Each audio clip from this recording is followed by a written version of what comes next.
Na ir kad jau pradėjom, tai pilam tada iš karto ir NDN2 DPF, kad DPF filtras valytųsi. Į kūrą čia pilasi, į saliarką. Nu ir smirčia. Ir rašo, rekomenduojama naudoti kas 5000 km.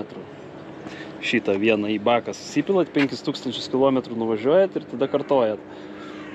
Bet tai geriau vieną tokį ir vieną šitogį purkštukų valiklio. Patikima ilgalaikė variklio eksploatacija. 40-60 litrų degalų, vienas šitas tubikas, kas 5000 km. Valymas ir apsauga. Vitaminai, kitaip sakant.